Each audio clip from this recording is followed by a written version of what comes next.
Hey guys, I'm Jordan with Inverter Service Center. We got Easton here with us. We're going to go over today this KZ Durango fifth wheel we just finished up.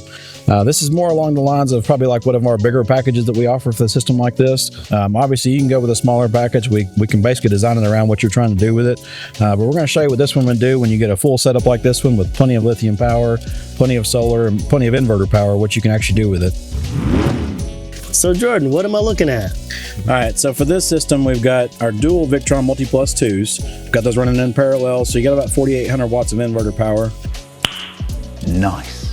We've also got our four 460 amp hour Epic lithium batteries in there. So we've got 1,840 amp hours of lithium power. We've also got a actual smart charger up on the wall. I'll talk more about that in a minute and what we can actually do with that, but it's a pretty nice little tool that we've been adding. If you come around the other side over here, all right, now that we're over to the side right here, I'm going to show you, this is where the existing inverter was at and the battery when it first came in here. We actually revitalized this whole compartment here and actually made it where we've got our 2 solar charge controllers. So we'll talk about up on the roof, we actually added 10 solar panels up there, 200 watt solar panels. Now straight from Keystone, this thing came in here, it had 2 200 watt panels, had this smaller controller in there. Obviously it was mounted somewhere else. We reworked this whole compartment, made it where we've got our 10 panels that we've added. They're on these controllers here. The 2 existing panels, they stayed on this Victron controller here. So everything's labeled real nice and neat. You know which one's the in and the out for everything. So if you need to shut anything down, it's right there labeled real nice. So Jordan, people call me all the time and, want quotes about, installs and things. Is all this really necessary for this fifth wheel? Like, could you do half of this, or I mean, what do you think about that? Yeah, I mean, that's the thing is we can kind of design the system about how you're wanting to use your RV. Is how I usually start the conversation out. Is when you're thinking about when you can go off grid and what you're wanting to do. What is it you're trying to do? Are you wanting to be able to run the entire thing just as if you were plugged into a 50 amp service, or had the generator plugged in or whatever?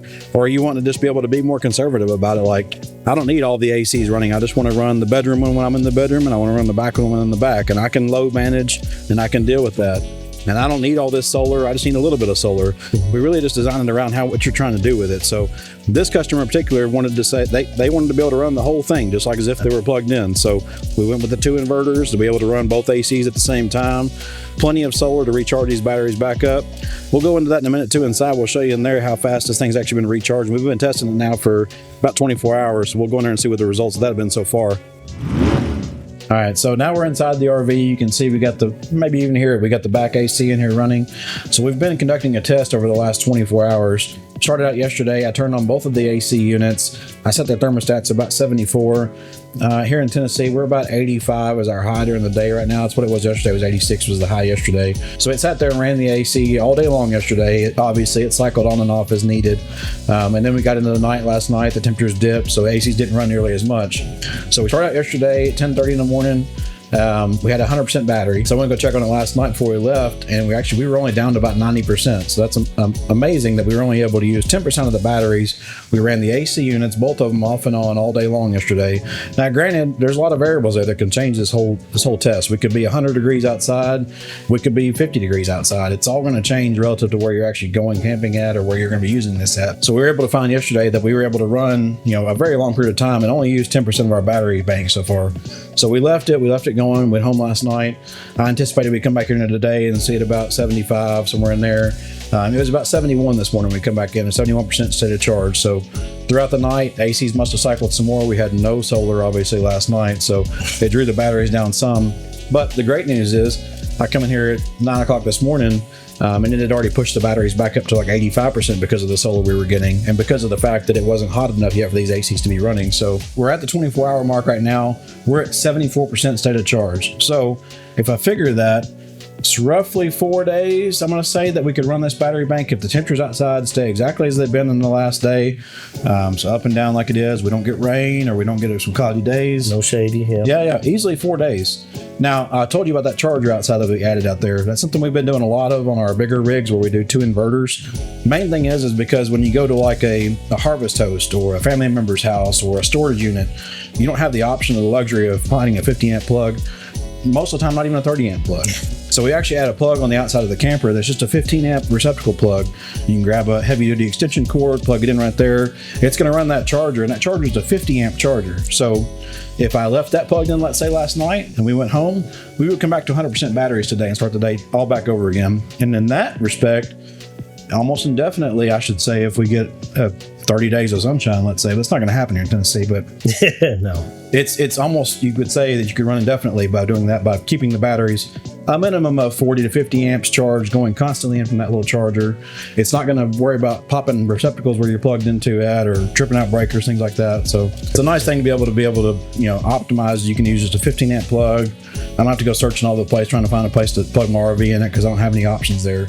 So it's a nice thing we've added. We've done that for, I would say, 99% of all of our dual inverter setups at this point now. We always put that charger in there. It's a great tool to have. What would happen if I just dog bone my 50 amp receptacle down to a 15 amp? You can do that, and it's easier to do with a single inverter, because that single inverter, you can go in there on that screen, you can turn that shore power setting down.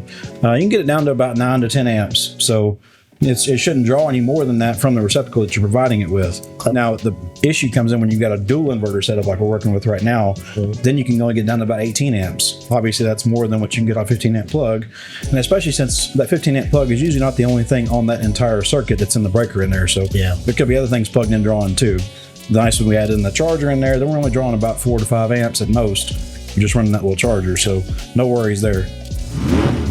What I like to add in on every single install, for the most part, is Victron. They have a 4G LTE antenna that we pair up with a SIM card, and it basically allows us to see your system wherever you're at, like we're standing right there at it. So if you're having any trouble, or if something's happening on that screen and you don't understand what's going on, you would give me a call. I could sign into it, talk to you, and say, okay, this is what that is. It gives me peace of mind, and it gives you peace of mind. I've had people install this even though they've had a Starlink or a PEP Wave attached to their RVs, just for a bit of redundancy, but it always helps.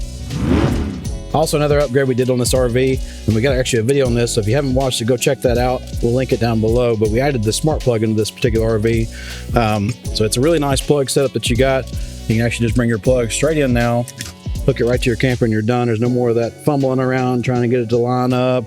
The cord's super flexible with this stuff right here. So again, go check that video out. It's a great video on installing this thing and how you can do it in a quick 5-minute process.